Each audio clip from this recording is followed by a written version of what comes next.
दिन था 28 मई सन 1973। इस दिन क्रिस्टीन नाम की महज 19 साल की लड़की अपने फैमिली मेंबर्स के साथ ऑस्ट्रेलिया के एक ऐसे अंडर वाटर केव में जाती है जिसमें जाने के बाद उसमें से 2 लोगों को मौत का एक ऐसा खौफनाक मंजर का सामना करना पड़ता है जो वो हार जाते हैं और इस केव में एक दर्दनाक मौत मारे जाते हैं। तो आप सबका स्वागत है केव इंसिडेंट के इस एपिसोड में और आप देख रहे हैं the shaft sinkhole disaster. तो क्रिस्टीन एक 19 साल की कॉलेज गोइंग स्टूडेंट थी जो अपने फादर से काफी ज्यादा इंस्पायर्ड रहती थी क्योंकि उसके फादर ऑस्ट्रेलिया के टॉप डाइवर्स में शामिल थे और इसी वजह से वो महज 5 साल से ही डाइविंग प्रैक्टिस करना शुरू कर चुकी थी और अब तक उसने काफी स्कूबा डाइविंग टाइटल्स भी होल्ड कर रखे थे जिसमें साउथ वेल्स का टाइटल भी शामिल था जो सिर्फ गिने चुने एक्सपीरियंस्ड डाइवर्स को ही मिल पाता है।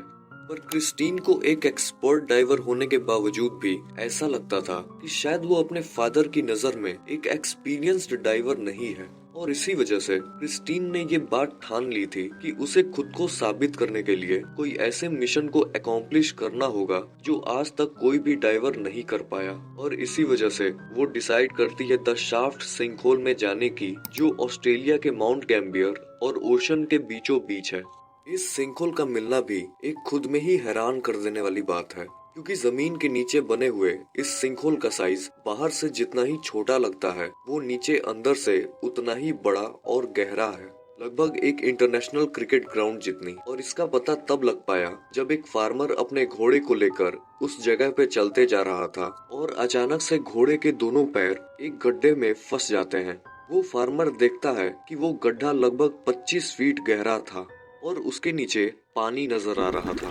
ये देखकर वो फौरन दूसरे काम कर रहे फार्मर्स को बुलाते हैं और उस गड्ढे को बंद करने का डिसाइड करते हैं जिससे आगे चलकर कोई दूसरा इंसान उसमें ना फंस जाए।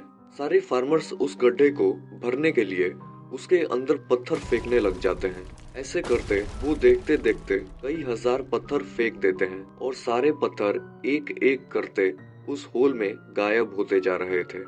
और सबसे हैरानी की बात तो ये है कि ये हजारों पत्थर सिंक होल के 60 फीट की गहराई तक जाके इकट्ठा होकर एक 40 फीट ऊंची रॉक पाइल बना देती है जहाँ से 2 रास्ते अपोजिट डायरेक्शन में निकलते थे जिसमें सबसे गहरा नॉर्थ वेस्ट टनल था जो 407 फीट गहरा था और उसके बाद आता था साउथ ईस्ट टनल जो 260 फीट गहरा था। नॉर्थ वेस्ट टनल में 6000 से भी ज्यादा बार डाइवर्स ने डाइव किया था और जितने भी डाइवर्स ने इस टनल में जाने की कोशिश की थी उन्हें ऐसा लगता था कि इस टनल की गहराई का कोई अंत ही नहीं है क्योंकि उसके बॉटम तक कोई भी डाइवर नहीं पहुंच सका था क्योंकि वहां पर विजिबिलिटी लगभग 0 हो जाती थी और डाइवर्स पैनिक होकर वापस चले आते थे। पर इस बार क्रिस्टीन इस सिंकहोल में डीपेस्ट पॉइंट में जाकर एक न्यू रिकॉर्ड सेट करने वाली थी। हालांकि क्रिस्टीन अकेली नहीं थी बल्कि अपने 3 और कजिन्स के साथ जाने वाली थी, जॉन, स्टेफन और ग्लेन, जिनके पास डाइविंग में हाईएस्ट क्वालिफिकेशंस थी।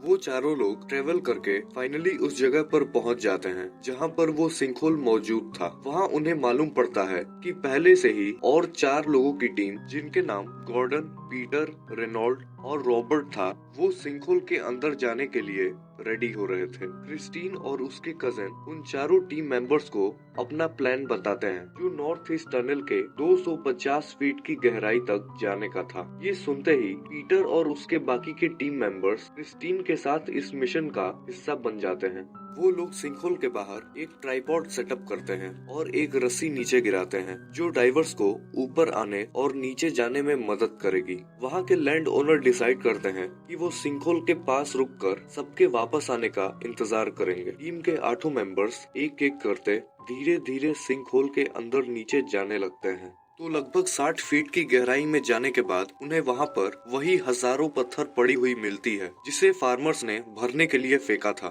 ये जमी हुई रॉक पाइल होल के ठीक नीचे थी जिससे डाइवर्स निकलने वाले एरिया को रिकॉग्नाइज कर पाते थे। सभी डाइवर्स धीरे धीरे करके रॉक पाइल वाले एरिया को भी क्रॉस कर लेते हैं। पर इस मिशन में सबसे हैरान कर देने वाली बात ये थी कि सारे टीम मेंबर्स को सिर्फ स्कूबा डाइविंग में क्वालिफिकेशंस हासिल थे जिसमें डाइवर्स को क्लियर वाटर मिलता है डाइव करने के लिए। पर केव डाइविंग इससे काफी ज्यादा डरावना और खतरनाक होता है और कहीं ना कहीं ये सारे डाइवर्स इस सिंकहोल में मिलने वाली मुसीबतों से अनजान थे। क्रिस्टीन के साथ उसके कजिन्स और पीटर के team members north east tunnel वाले सेक्शन में आगे बढ़ते जा रहे थे और उनके मुताबिक अभी तक सब ठीक चल रहा था और वो सोच रहे थे कि वो आसानी से 250 फीट की गहराई तक जाकर टनल के डेप्थ को छूकर वापस आ जाएंगे। पर इस बार शायद इनके किस्मत में कुछ और ही लिखा था, क्योंकि 180 फीट की गहराई तक जाने के बाद रॉबर्ट की बॉडी में नाइट्रोजन नार्कोसिस के इफेक्ट्स शुरू हो गए थे।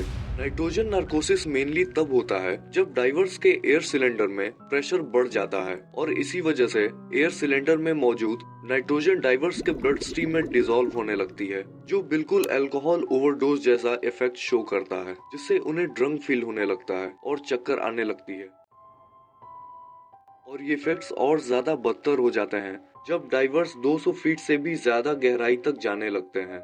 इसी बीच रॉबर्ट के साथ ग्लेन और रेनॉल्ड को भी नाइट्रोजन नार्कोसिस के इफेक्ट्स अपनी बॉडी में देखने को मिलने लगा था और आखिर में वो चारों बाकी 5 टीम मेंबर्स को इशारा करके वापस ऊपर की तरफ जाने का डिसाइड करते हैं। उनके साथ पीटर भी ऊपर सरफेस पे जाने के लिए तैयार हो जाता है। आखिर में और ज्यादा डेप्थ में जाने के लिए सिर्फ 4 मेंबर्स बचे हुए थे, जिसमें क्रिस्टीन, स्टेफन, जॉन और गॉर्डन शामिल थे। इन चारों को अभी भी 250 फीट की गहराई में जाने के लिए एक लीनियर डायरेक्शन में 300 फीट की दूरी तय करनी थी और इस दूरी को पार करना इतना आसान नहीं था जितना क्रिस्टीन और बाकी मेंबर्स को लग रहा था, क्योंकि आगे बढ़ते पैसेज और ज्यादा नैरो होने लगा था और नाइट्रोजन नार्कोसिस के सिम्टम्स भी उन्हें फील होने लगे थे। पर सभी किसी तरह से कॉन्शियस थे और अपने मिशन पर फोकस करते रहे। कुछ देर में जॉन नाइट्रोजन नार्कोसिस की इफेक्ट से अपना होश खो रहा था। जब ये बात गॉर्डन को पता चली तब वो फौरन आगे चलते क्रिस्टीन और स्टेफन को इशारा करके जॉन को वापस ऊपर सरफेस की तरफ ले जाने लगता है और अब सिर्फ 2 लोग बचे हुए थे, क्रिस्टीन और स्टेफन। धीरे धीरे आगे बढ़ते पैसेज और ज्यादा टाइट होने लग जाती है और अब उन्हें एक और खतरे का सामना करना था, जो था सिल्ट। इसके बारे में किसी को भनक भी नहीं थी। वो दोनों डाइवर्स एक छोटी स्पेस में थे जहां पूरा पानी सिल्टेड था और सामने धूल के अलावा उन्हें कुछ भी नहीं दिखाई दे रहा था। वो दोनों पैनिक करने लग जाते हैं और एक बार में घबराहट की वजह से 5 गुना ज्यादा एयर ब्रीथ करने लग जाते हैं, जिससे ऑक्सीजन सिलेंडर में एयर भी जल्दी खत्म होने लग जाती है। क्रिस्टीन को ये एहसास हो चुका था कि वो अब 250 फीट की गहराई तक नहीं पहुंच सकती है, इसीलिए वो दोनों वापस जाने का डिसाइड करते हैं। पर ये इतना आसान नहीं था, क्योंकि पानी में धूल की वजह से उन्हें कुछ भी नहीं दिखाई पड़ रहा था। सिलेंडर में ऑक्सीजन भी तेजी से खत्म हो रहा था। वो पैनिक में फ्लैशलाइट से सभी डायरेक्शन में देख रहे थे पर उन्हें रास्ता नजर नहीं आ रहा था और अब शाम हो रही थी। तभी ऊपर दोनों का वेट कर रहा ग्लेन उन्हें ढूंढने के लिए सिंकहोल में जाता है और वो कुछ ऐसा देखता है जो उसने अपनी जिंदगी में भी नहीं सोचा था। स्टीफन का फ्लैशलाइट नीचे गिरी हुई मिलती है और जब वो और आगे जाता है तब वो उन्हें जमीन पे पड़ा हुआ देखता है। मतलब वो दोनों अंदर ऑक्सीजन खत्म होने के बाद दम घुटने से उस सिंकहोल के शिकार हो जाते हैं और तब से ये इतिहास का सबसे डेडलीस्ट केव डाइविंग डिजास्टर बन जाता है। इस इंसिडेंट के बाद ऑस्ट्रेलिया में केव डाइवर्स एसोसिएशन को फॉर्म किया जाता है, जिसमें केव डाइवर्स के लिए रूल्स रेगुलेशंस के साथ एक गाइडलाइन तैयार की जाती है, जिससे आगे चलकर ऐसी घटनाएं ना हो। मिलते हैं आपसे अगली नई वीडियो में।